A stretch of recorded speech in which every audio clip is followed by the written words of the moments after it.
Hello, everyone. Today I'm excited to welcome Gill Hasson to the Authors on Mission podcast. Gill is an accomplished author of over 38 books. Oh my God. And these books are on personal and professional development, mental health, mindfulness, and relationships. Her best-selling title include Mindfulness, Emotional Intelligence, and the Sunday Times hit How to Deal with Difficult People.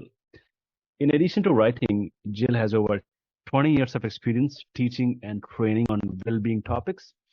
She delivers workshops and courses for organizations and businesses. And Jill also writes frequently for publications like Psychologies and Women's Health. And today we will be discussing Jill's work empowering both adults and children to boost their confidence, realize their potential, and maintain positive relationships. And we'll also go behind the curtains of our book writing, publishing, and marketing process. So it's wonderful to have you on the show, Jill.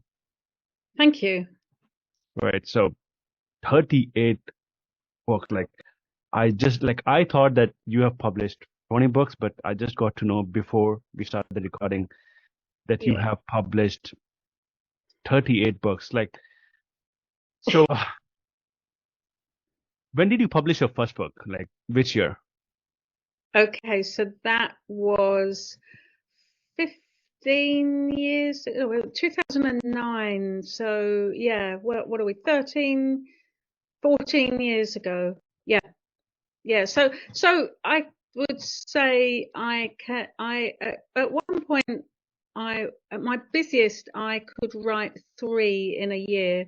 Generally, I've written 2 in a year, but 8 of those 30 books were children's books, and they were a lot quicker to do. Yeah. And was it all of a sudden that, okay, so I want to write a book and you started writing a book, or you were thinking No. about this for Yeah. years or months? It never occurred to me to write a book. English was my favorite subject at school, Okay. but I never saw it going anywhere. That was fine. I just really enjoyed English language. I loved reading books. And then, but it was after I'd had 2 of my children that I thought, actually, I want to study and sort of have a career, because I hadn't really had one before that. I'd been traveling in Europe, working in Europe and America, just having a fine old time. And I thought, okay, by my mid-30s, time to get serious. So I did a course that we call here in the UK an access course, and that's a course for people who are thinking about maybe going to study in higher education but don't have the qualifications to do that. So I did the access course, and what really inspired me about that was we were all mature students, people in our 20s and 30s, and we were helped and encouraged to see that we all had potential to go on to do a degree. That's not necessarily that everybody should be doing that, but we all had the intellect, the intelligence, and the cognitive abilities to do that. So the course involved study skills and developing our confidence and helping us be more focused on what we might want to do in future as a career. So I then went on and did a degree in social anthropology, which was great. That brought together all my sort of previous traveling experience, looking at different people's cultures, ideals, beliefs, values, histories. But it was the access course that had inspired me the most. So after the degree, I trained to become a teacher for adults and worked in what we call here community education. So that's working in communities who have probably got high levels of deprivation, and people are traditionally not keen on coming even to the buildings where universities and colleges are.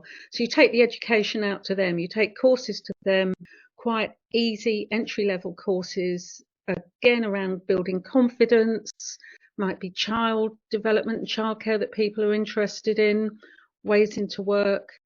And out of that, what interested myself and a colleague was the fact that for a lot of people, you can give them all the support and encouragement and information, and they just fly. They're like, yeah, and now I know what I want to do and where I'm going to go with this.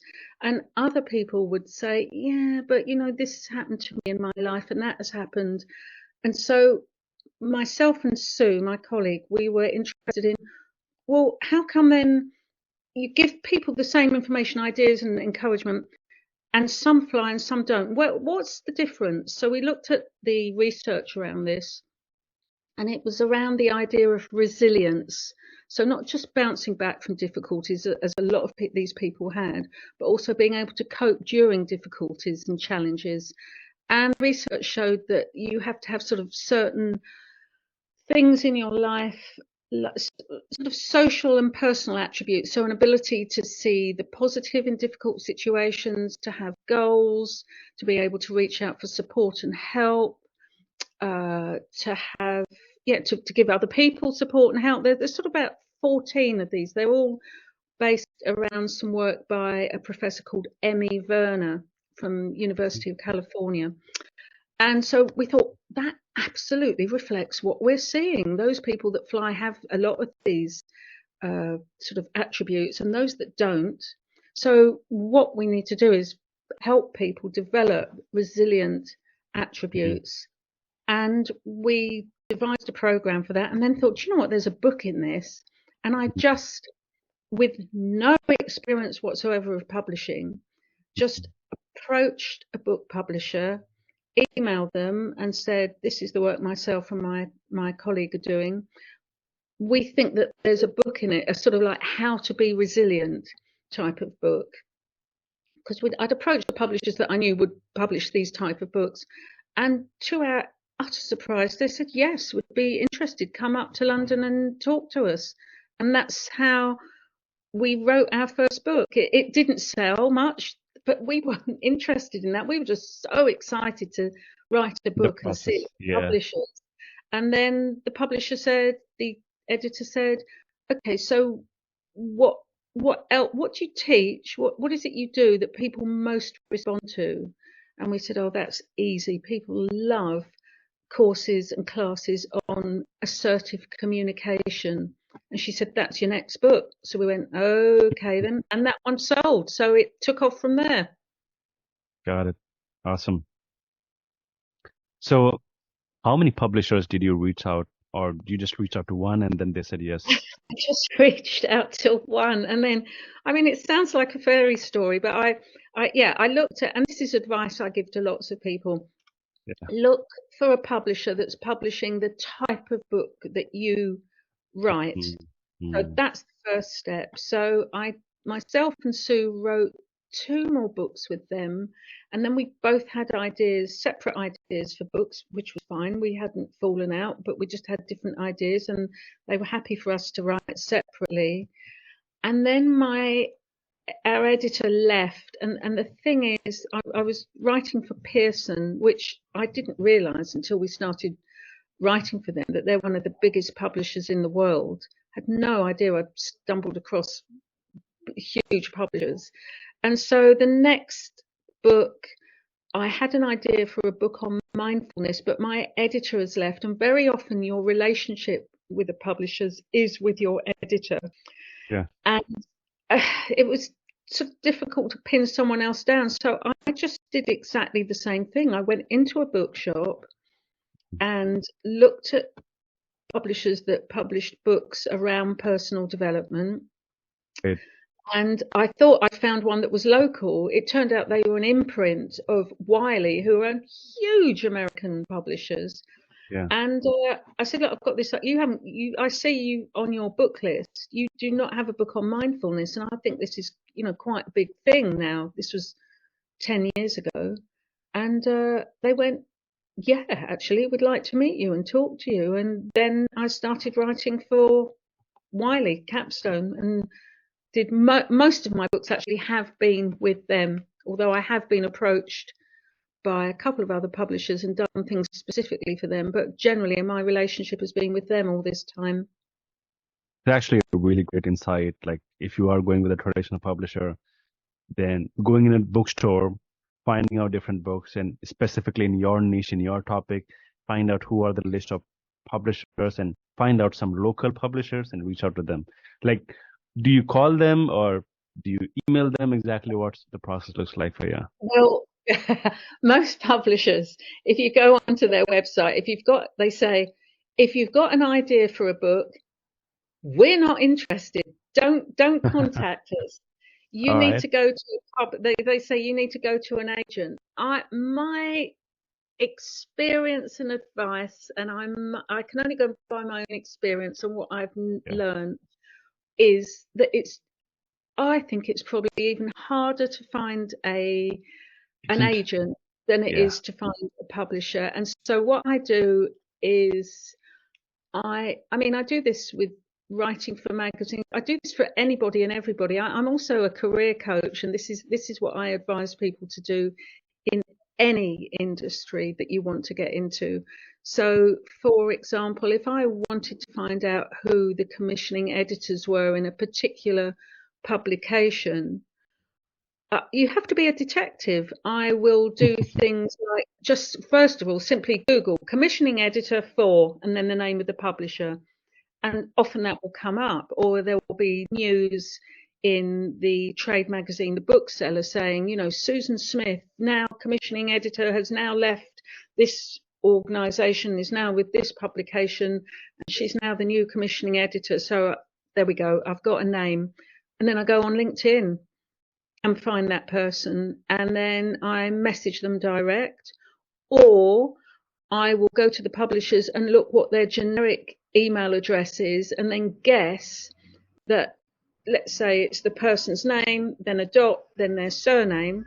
I think, okay, well let's try that. And no commissioning editor is going to reply to you with, "How dare you approach me?" Yeah. Of Or they're course. not going to answer you, and that's fine. You have to expect that you've approached them unsolicited, or they are going to get back to you. And I've had that. They've got back to me and gone, "Oh, actually, yeah, hi, thanks for getting in touch." Because so few people take that route, they actually don't get that many emails that way. So I've let out a secret there. It's worth a try. Yeah, I love it actually. So usually the traditional approach is people look for agents and then Yeah. agents reach out to traditional publishers and then they apply to different publishers. But the process is actually very, very long. Finding an agent and the agent finding out other publisher. Then there's a communication gap as well. I think agent also takes some cut Yes. of the Oh, profit. absolutely. I mean, the bottom line is for my books, nothing's changed in what I get paid. I get paid £4,000 for a book, and then they have to sell 4,000 before I then get a pound a copy in royalties. So if they sell 10 books, I make £10 or $10, which is very similar. If I sell a million books, I'm going to make $1 million. But that's how very cut and dried and simplistic it is. Yeah. So do you get, for example, £4,000 per book? Do you get it in advance or after the book Yeah, sells copies? Okay, so you yeah. get it in Generally, advance. most publishers, you get half of it when you sign the contract, and then you get the Yeah. other half when you submit the manuscript. Hmm. Great. Okay.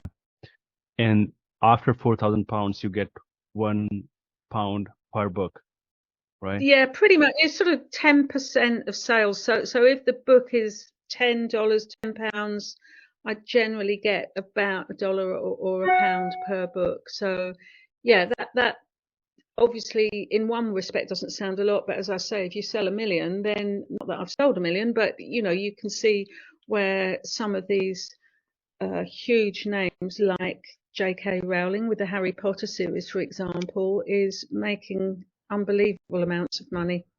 Right. So do you get 4,000 books pounds every book, or does it vary? Yeah. No, it's pretty much that's standard, and unfortunately, that was the first book I wrote was in 2009, and there's not been any increase. It's just like so many other industries. The money's just not there. It's so competitive, and Yeah. there's I could ask for more, but then it sort of swings and roundabouts really, because then if I said, well, I want 5, 6, 7,000 pounds, if the book doesn't sell, great. That's another thing to know, that if the book doesn't sell, you still get to keep that advance.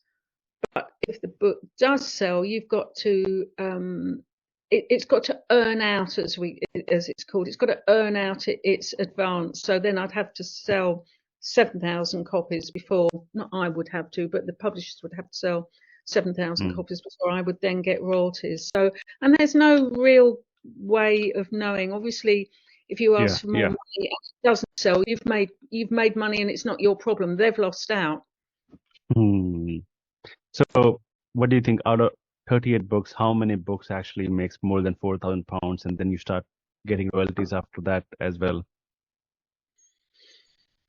I would say they've all, some of them have taken a couple of years to make royalties.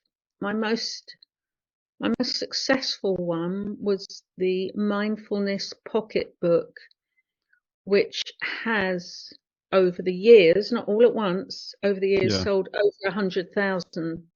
Awesome. Yeah, so that's, but then as I say, if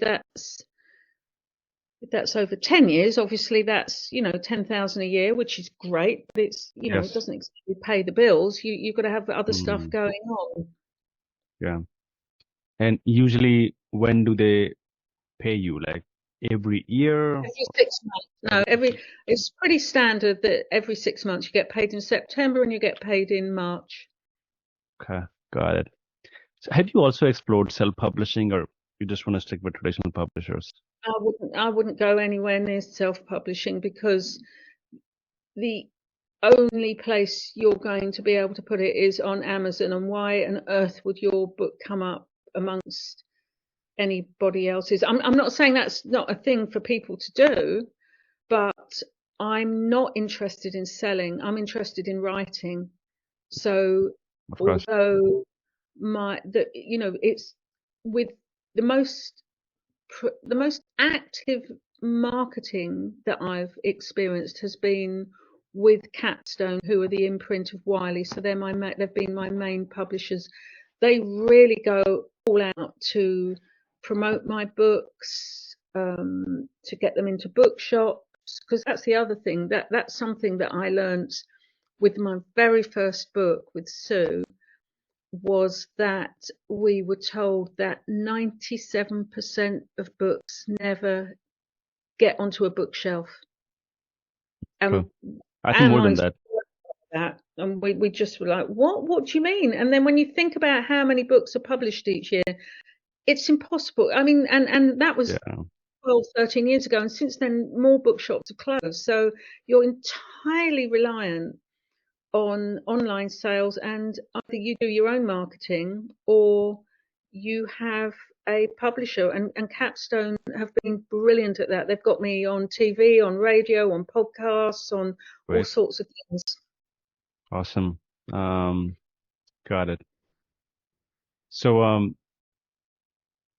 do they also provide some sort of tracking in terms of how many sales you're getting for every books? Were they Yeah, physical, online? yeah, Do you get? yeah. You get access to your own sort of web page that tells you exactly how much has been sold, and yeah, what percentage. Not necessarily where they've been sold. I mean, I could talk to marketing about that, just because because I mean, if I was interested, but yeah, that's sort of their job. But yeah, I can always, I could go right now and look at how many of a particular book have sold.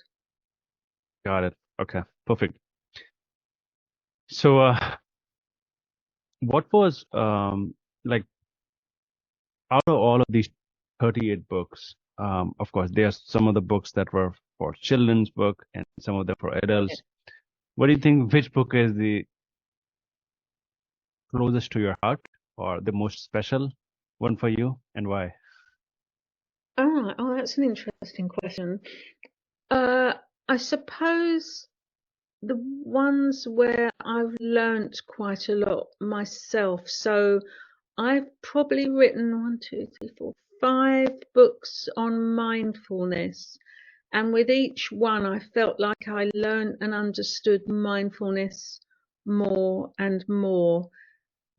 And so that's been interesting and something that I mean, I've been referred to as an expert on mindfulness, and I thought, no, I'm not. I'm absolutely not. But with the last book that I wrote a couple of years ago on mindfulness, I really felt like, do you know what? I really feel I totally understand the whole concept of mindfulness now. I've been continually learning, and yeah. So if somebody did say I was I wouldn't call myself an expert, but if someone else said that I was, I wouldn't say no, no, I'm not.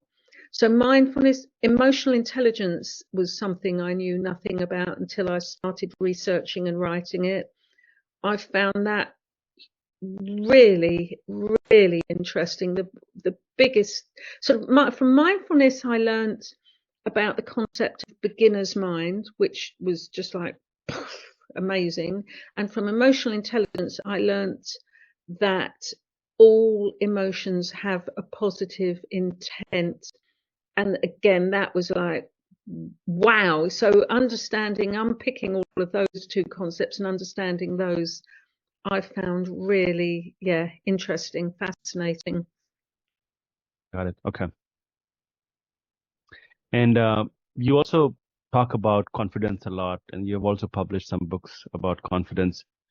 For Yeah. you, exactly what is confidence, and is it just uh, talking to other people confidently, or is it something else? Like for you, what is confidence? Yeah, I think there's a natural confidence where you do something that you've developed a skill and you don't really think about it. So you might be a confident driver. You haven't really aimed to be a confident driver, but you passed your test, you've driven for quite a while, and you realize it's just something that you are. I think a lot of things in life you naturally have to do quite a lot of. You practice it, doing it. I mean, even, brushing your teeth. When my 4-year-old grandchild is here, she does. I'm not confident in her brushing her teeth, quite honestly. And it's sort of all over the place. But of course, we all now get a toothbrush and don't even think about it. So there's the personal confidence that comes about from practicing something without aiming to be confident in that. We just do it so often that we become confident in it. Then there's the confidence that you actually have to aim for and build. We talk about building confidence and building self-esteem, and that sort of confidence comes from a belief that you can do something rather than absolute knowledge that you can. So let's take driving again. If you ask me to drive around London, was I confident that I could drive through London? I would say not really. I've never done it before, so I can't know for certain, but I sort of believe that I'm might get a bit stressed and panicked. So then if I'm not confident in something, I've got to find ways to build that confidence. So obviously I might say, well, I'd feel more confident if I had someone else in the car with me, or I'd feel more confident if I just use a sat nav. So that type of confidence is confidence that you've got to be aware that it's, well, how do I feel about this? What do I believe about my abilities here? And it's fine not to be confident in something, but it's looking at, okay, so where are the gaps? What are the solutions here? How can I strengthen my beliefs in my ability to do this? What do I need to do? So I think it's within us all to build our confidence areas that, yeah, are important to us. I'm not in the slightest bit interested in becoming a soccer player. So if somebody said, are you confident about being a soccer player? I go, no, I'm not, and I'm not interested in being one. So don't even ask me to go there. So, we build confidence. We look to build confidence, hopefully, in things that are important to us and that we Yeah. really want to achieve. And before we started the recording, you also mentioned that you were able to write 38 books because of confidence. Can you Yeah. talk more about it? Because 38 books Yeah. is not a joke. Like people struggle to even write just one book. Like, so how did confidence played a major role in writing these number of books? Yeah, I think it was because when I did the degree, I was 34 when I started. So 3 years doing a degree, and there's essay writing involved in that.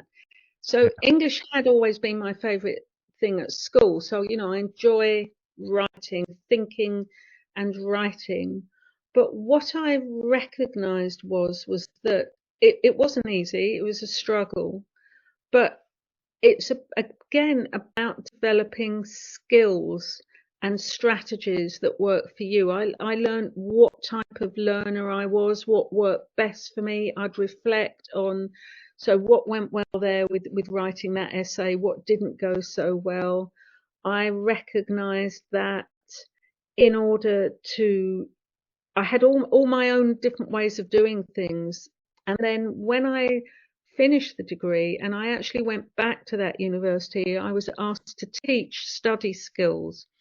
And what interested me was that people would often go, "Oh, you see, the thing is, I have to write things out, like I'll write down some ideas and then I'll try and pull it together and write out what I think I mean, but then that's not right. So then I write it again and then something else occurs to me. So then I have to write it again.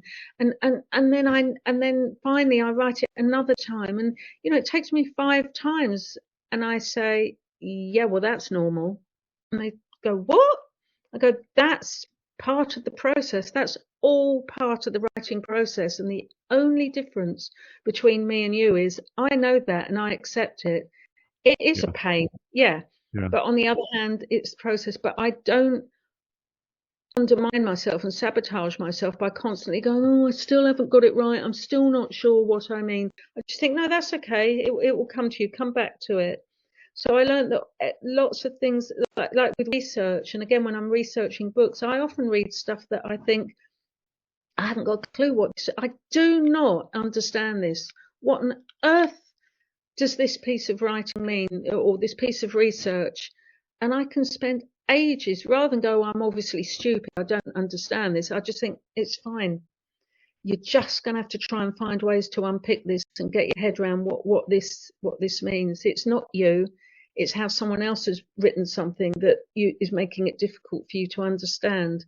So again, it's about practice and my belief that I do have strategies and ways of doing things, writing. So when it comes to writer's block, I never get writer's block because the second I get it, the second I think, what is it I'm trying to say here? Wait a minute, let me just, maybe if I put it this, no, that's not right. Okay, what about, am I trying to say, wait a minute, what did I say here? So what am I, do you know what? Forget it, move on. I just, because I absolutely know that when I come back to it the following day, or whenever it is that I come back to it all starts to become clearer again. It's all part of a process. You write, you rewrite, you read, you reread, you research. It's a bit like doing a jigsaw puzzle. You've got all this stuff. So if you were doing a part of a jigsaw where you thought, I just can't work out how this part all fits together, just leave it. Go and do another part that's easier. Yeah. Yeah. Yeah, of course. You come back Yeah. to it. Love it. So for you, usually, how do you start writing a book? Like, do you start with research first and then creating the outline and then start working on the book, or do you have another completely different process? Yeah, I think I was, well, in fact, I know how we first started to do it, Sue and I, when we wrote the first book. We thought, okay, so this is going to be like a course. So a 6-week course. Let's say this was a 6-chapter book. So if it was a course, what would we do in the first week? What would we do in the second? So we approached structuring a book in exactly the same way, and I've done it like that ever since. I've thought, okay, so what are the main things that I'd probably want to do here. So I have always a first chapter that is sort of defining terms. So if it was on assertiveness, it would be defining what assertiveness is, what assertiveness isn't. Other forms of communication, I would describe what aggressive and passive communication is, what passive aggressive communication is. So emotional intelligence, I would be explaining all that in the first chapter in the same way I would if it was a course. So people are fully conversant with all the terms. Then I always go on to, so what's the problem here? What stops us from being emotionally intelligent, or what stops us from being assertive or confident or mindful or whatever it is? So that's acknowledging and validating the sort of things, and I will have learned what the problems and difficulties are for myself. I would have talked to friends. I remember with the book, with the book on assertiveness, I asked a friend, how would you define assertiveness? He said it's about shouting loudly and carrying a big stick. Which I put into the book. I just said, no, Andy, that's absolutely not what it's about. But it is very amusing, and it does show that actually, I mean, he was joking as well, but Yeah. it showed that, yeah, some people have different ideas about what a particular concept is. So back to how I structure a book. I start with defining the terms. The second chapter is usually about what the difficulties and problems are. And then the next few chapters are sort of how to be emotionally intelligent or more mindful or confident or whatever it is. And what I do is, so I have a loose idea of what all the chapters are going to be. And then I just put down every idea I can think of. I literally brainstorm. I empty my head of, right, so in the first chapter, and I will look things up. I'll do a bit of research. I just get it all down. I don't think about how I'm phrasing anything. Then I go to the back to chapter one and again go, right, what have I got here? And okay, so what is it I'm trying to explain here? What is missing? Wait a minute, why is that in that chapter? That should be, I'd probably put that in chapter 3 actually. I don't know why I've got that here. So I just keep continually going to each chapter, writing. As I say, if I get stuck, I just think, move on. Don't get hung up on this. Move on to the next bit. There's always something else to move on to. And then I get to the last chapter, then I go back again and edit and refine and research. I have to write pretty much every day or do something to do so that it's in my head continually. I don't go around constantly thinking about what I'm writing about, but it's within my consciousness. So I'll also be more aware of things in life. It might be something I see on TV, listen to on the radio, something a friend says, something I see in the street that I think, there's an example of something that I'm currently writing about. So I'm always aware of whatever the subject is that I'm writing about. So it's always sort of with me while I'm writing it, and it just carries on until I'm finally happy with each chapter. But I just keep going back again like a jigsaw puzzle. I'll go back to that part that's all blue sky, for example, and go, okay, let me see if I can get a bit more in there, and then I'll get stuck and I think, right, move on to the bit where there's trees or there's buildings in the jigsaw. Great. And how do you come up with ideas? How do you know that this is going to be my next book? Does your publisher come to you and tell you that, okay, you should write about this? Or you get feedback from your readers, or you get reviews, and based on that, you make the decision? Or while writing a book, you come to know, oh, I should also write about this topic. How do you Yeah. do it? So yeah, it's partly, some books have been my idea and some books have been my publisher's ideas. If they've been my publisher's ideas, then they've analysed what does and doesn't sell. Something I learned from publishers early on, or from editors, was that some books are commissioned because it's the genre at the moment. So, for example, again, let's go back to Harry Potter. When Harry Potter was first published, every publisher wanted to jump on the bandwagon of witches and Yeah, wizards yeah, yeah, yeah. and magic. So everybody was, hiring people to write those. Other times it's like, no, there's already lots of books out there on that particular subject, and we don't think there's a gap in the market for you to do something on that. So it's either because it's a very popular subject at the moment, or the other extreme is because no one's writing on it at the moment. So the first book I wrote on mindfulness, yeah, there were books out there, but nothing particularly recent. I'd spotted that there was a gap. I thought, I keep reading a lot in magazines about mindfulness, and the publisher said, yeah, you're right, that we haven't got it in our list, and we think it's the next big thing. But then I got asked to write more books because that book sold so well, and everybody was starting to write about mindfulness.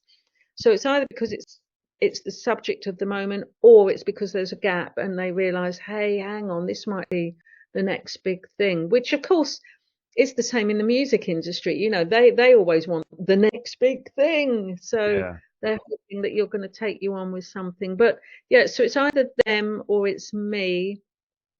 And if it's me, it's, yeah, just because, I don't know, maybe it's intuitive. I pick up on something. The book that I wrote on how to deal with difficult people came about because all the courses, workshops I've done on assertiveness, people come on those sort of courses because they say, oh, my boss is really difficult, or my mother-in-law, or my sister, or our neighbours, or they conceive of other people as being the difficulty. But what occurred to me, and so they conceive of them as being difficult, so they want to learn how to be more assertive with them. But what had occurred to me with all of this was, yeah, but whoever it is that we find difficult, usually those people have got friends. They don't find them difficult.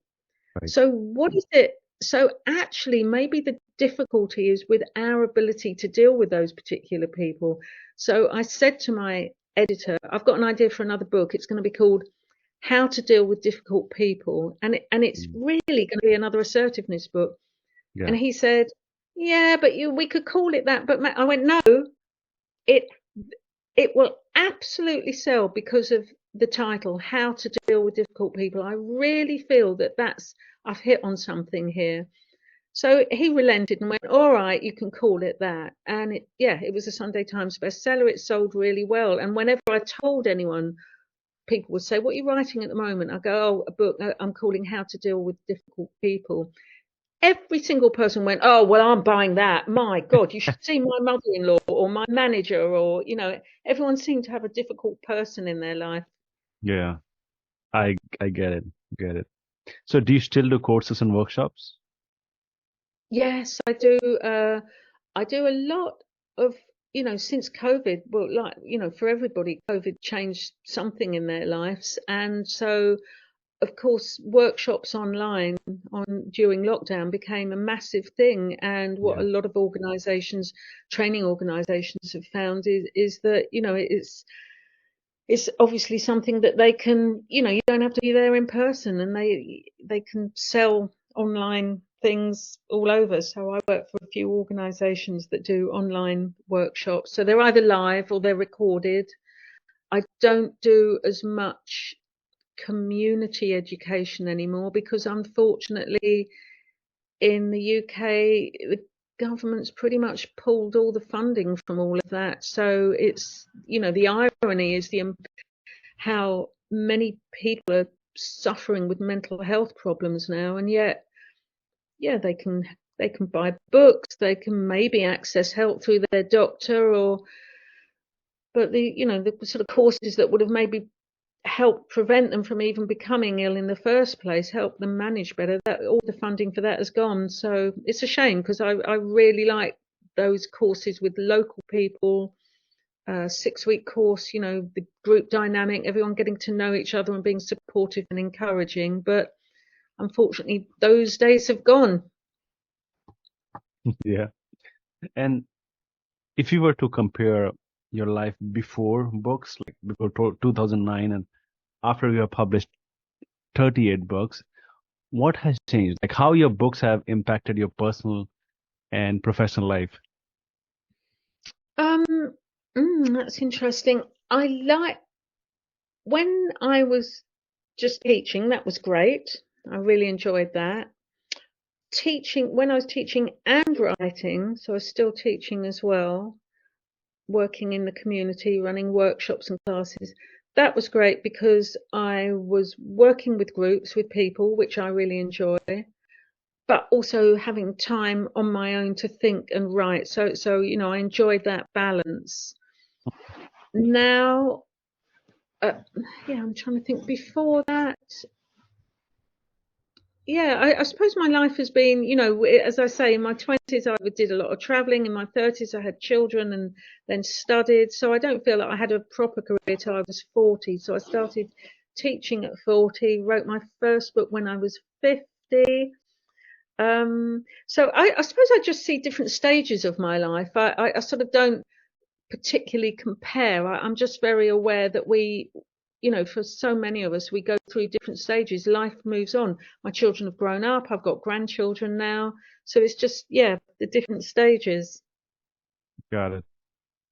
And what kind of suggestions or tips and tricks you have for aspiring writers like who are struggling to write their first book?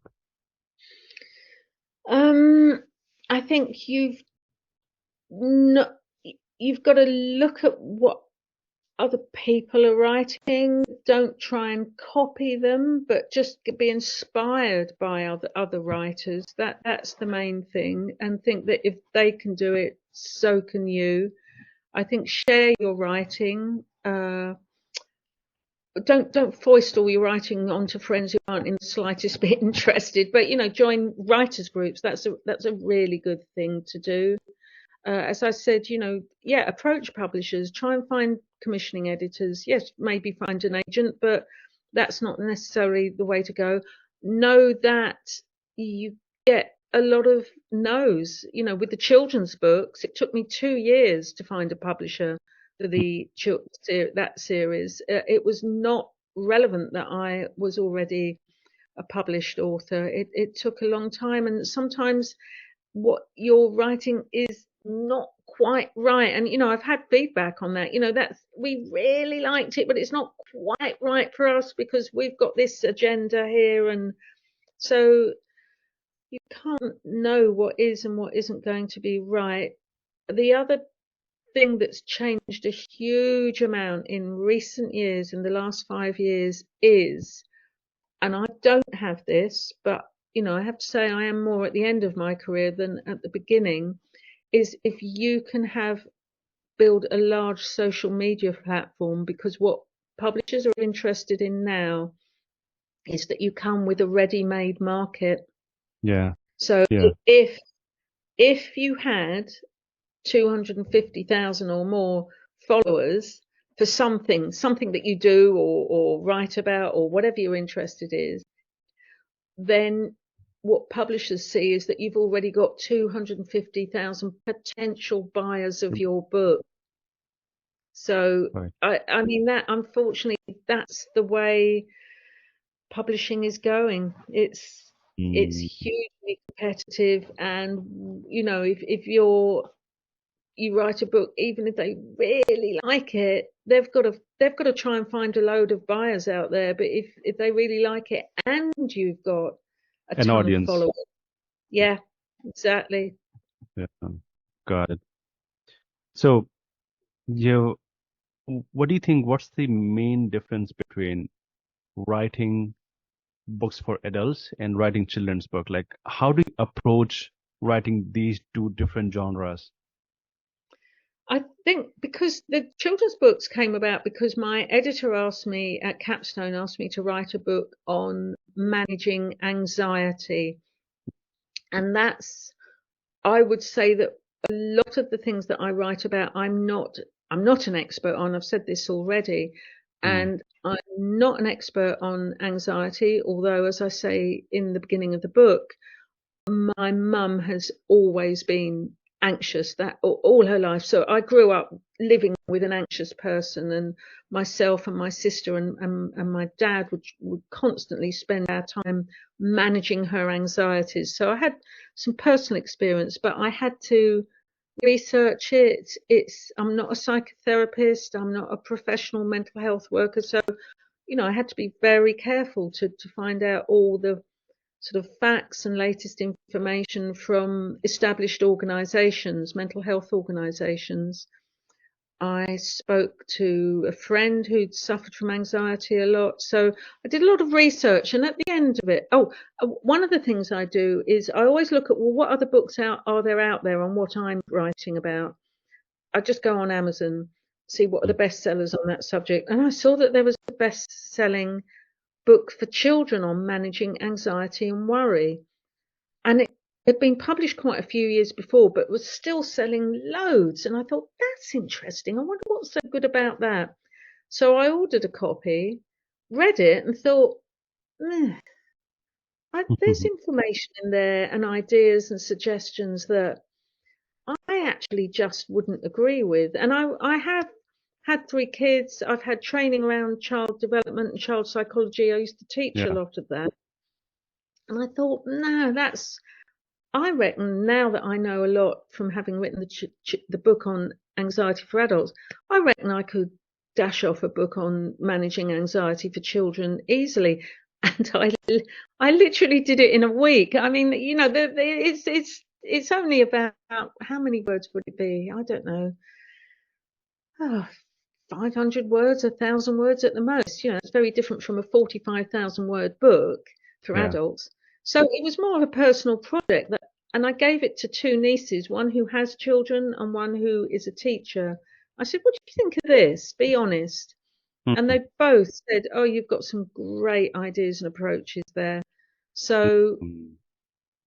that's when I finally came across a publisher. Someone actually said to me, you know what, some publishers, they're not interested in a single book. They want to know if there's the potential for a series. Series, yeah. Yeah, I went, oh, right, okay. So then the next few publishers I approached, I said, here's my idea for a book. I can send you the manuscript straight away. And if you were interested, I could also write books on managing for children, on managing not just worry and anxiety, but I could write a book, for example, on managing anger, managing being teased and bullied, managing jealousy. And that's when a publisher went, oh, yeah, great. Wow, that would be brilliant if you've got an idea for a series. Then this How to Cope with series started. Yeah, that's right. Okay, Yeah. got They it. they said, we'll need to find an illustrator. And I said, well, one of my closest friends is an illustrator, sent some of her stuff. And they went, oh, no, it's not quite right. And then I knew someone else. And they went, wow, his stuff's amazing, but not right for this book. And then they Mm. contacted some illustrating agencies and said, what do you think about this? We're not happy. And I went, well, no. And then I went on Amazon and just looked at, well, who are successful illustrators, and found one that I thought, I really like that style. I said, what about this person's style? We could maybe get someone to do it in this sort of style. And they said, no, we'll contact her directly. So they did, and she agreed to illustrate the book, which was great. Great. So when you work with publisher, they take care of like editing, proofreading, illustration, publishing and distribution, right? Okay, so they take care Yeah, of everything. You just have to focus on writing. yeah, that's right. Yeah, Got yeah, it. yeah.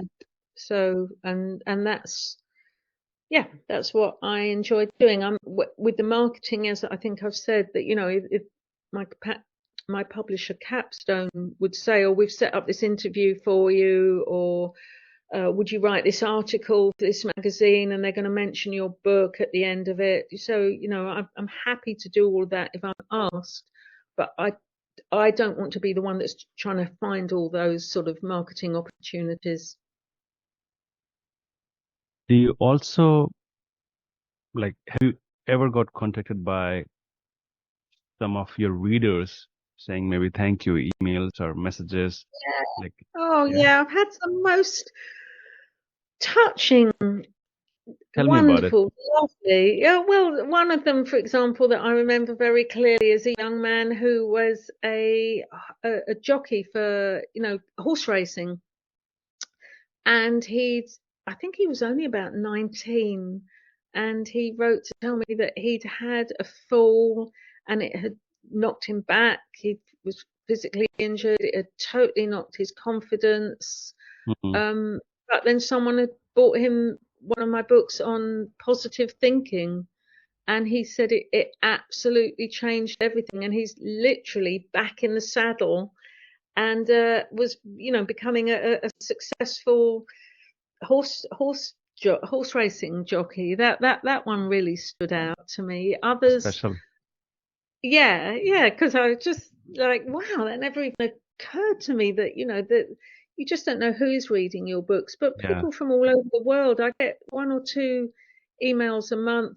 People, sometimes, people have gone through real awful periods in their life, and they'll tell me that, a lot of personal problems and situations, relationships, difficulties, and they'll write to tell me that they've read one of my books that they found really helpful and opened their eyes to things. And one of the main thing I get, and I think this, I've seen this on Amazon as well with reviews, and this is what I aim for always when I write, is people always say how clear and simply that I write, not in a way that's condescending or patronizing, but Mm. that I really explain things well and make things really understandable. And I do that. I do it for myself because I think if I can't understand it, how on earth do I expect anyone else to? So that's what I mentioned earlier about sometimes I'll read some research, a bit of academic research, and I'm like, oh, what? I don't understand. Wait a minute. So 20 million people were in it.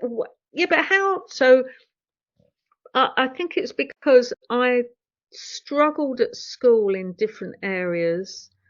And when I don't understand something, I have something, I'm exaggerating, but, near to a panic attack. I'm hopeless at maths. So as soon as someone starts talking maths to me or anything to do with computers, I just start freezing and getting into a cold sweat. So I just that the thought that other people are like that they read something and think I don't understand it, clearly I'm stupid. No, it's not the case. Someone else hasn't explained it properly to you.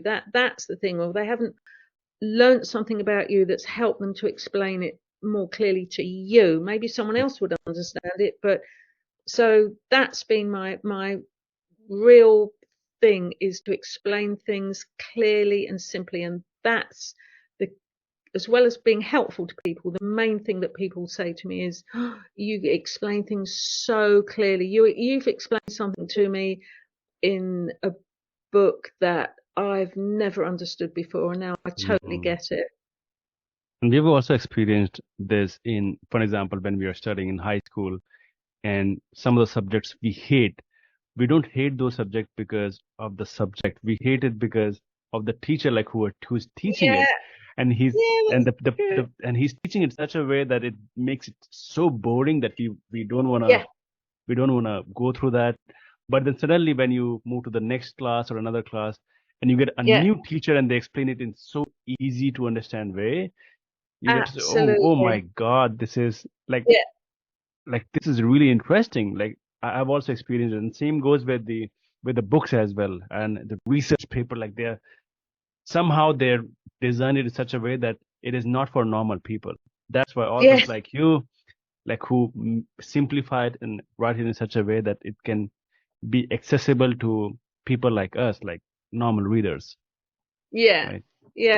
No, you're so right about the teacher bit. Yeah, one year you think you have a subject, you think I just don't understand this, I can't do this, I'm hopeless at it, and the following year, yeah, you're inspired, and it's the teacher. Right. It's yeah, Right.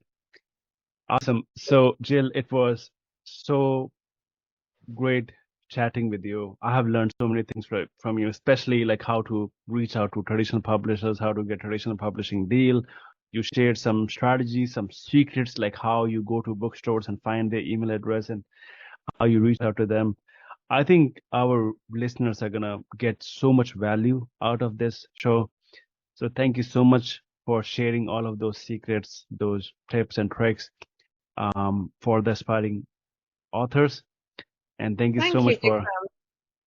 yeah, all right. Thank you so much, No, Jill. thanks, Thank you so Vikram. much. No, I've really enjoyed chatting. You've asked me some interesting questions. It's been fun. Thank you very much. Thank you so much for your time, Jill. Bye bye. See ya. Okay, bye bye.